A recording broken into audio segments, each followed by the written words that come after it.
నిజానికి మన చేతిలోని రాత మన చేతిలో ఉందా? భగవంతుడి చేతిలో ఉందా? మనం నిజంగా కొన్ని పరిహారాలు చేస్తే మన జాతకం మారుతుందా? మన విధి మారుతుందా? ఈ ప్రశ్నలకి ఎప్పుడూ ఒక అన్వేషణ సాగుతూనే ఉంది. వీటికి సరైన పరిష్కారంతో కూడిన సమాధానాలు చెప్పిన మహర్షి డాక్టర్ రమణయోగి లాల్జీ. వీరితో ఇవాళ కొన్ని మౌలిక విషయాల గురించి మాట్లాడదాం. అసలు అదృష్టం అంటే ఏంటి? నిజంగా ఒక రాయి 9 రోజుల్లో మన జాతకాల్ని, జీవితాల్ని మార్చేస్తే మరి అందరికీ ఈ రాయి అందుబాటులోకి ఎందుకు రావట్లేదు? వాళ్ళకి ప్రాప్తం లేదా? లేకపోతే వారు తెలుసుకోలేదా?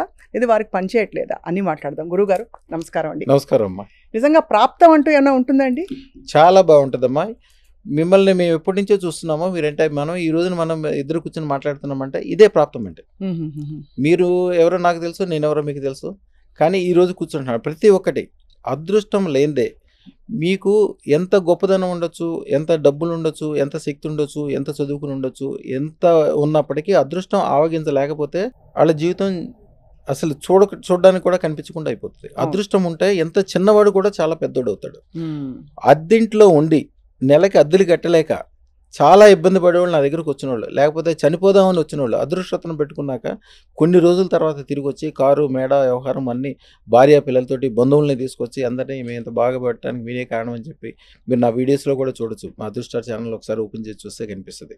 నదిలో దిగితే తడిసిపోవడం ఎట్లాగా గ్యారెంటీ, అదృష్టతను పెట్టుకుంటే అదృష్టంతో తడిసిపోవడం అనేది అంత గ్యారెంటీ. అదృష్టం ఉన్న చోట ఆటోమేటిక్గా అదృష్టం ఉంటుంది. అదృష్టం అనేదే మెయిన్ అంటాను నేను. అసలు మనిషి పుట్టుకు కూడా మనిషి పుట్టుకి అదృష్టానికి సంబంధం ఏంటని మీరు అడగచ్చు. ఒక భార్యాభర్తలు కలిసినప్పుడు కొన్ని కోట్ల జీవశక్తులు అంటే స్పెర్మ్ అంటారు కదా, కొన్ని కోట్లు దాంట్లోంచి ఒకే ఒక స్పెర్మ్ మనిషిగా మారుతుంది. అవును, ఆల్రెడీ మీరు ఎంతో అదృష్టవంతులైతేనే మీరు మనిషిగా పుట్టారు.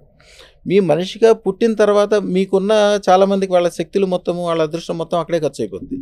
తర్వాత మీరు బిల్డ్ చేసుకోవాలి. బిల్డ్ చేసుకోవడానికి అదృష్టరత్నం అనేది ఒక అద్భుతమైన విషయం. ఇంకా చాలా విషయాలు ఉన్నాయి. పూజ, యజ్ఞము, ఇప్పుడు కొన్ని వందల సంవత్సరాలు యజ్ఞం చేసుకుంటారు, హోమాలు చేస్తారు, గుళ్ళు కట్టిస్తారు, గోపురాలు కట్టిస్తారు. ఇవన్నీ నెమ్మదిగా మీకు కాకపోతే మీ తర్వాత తరాలకు పనికొస్తాయి.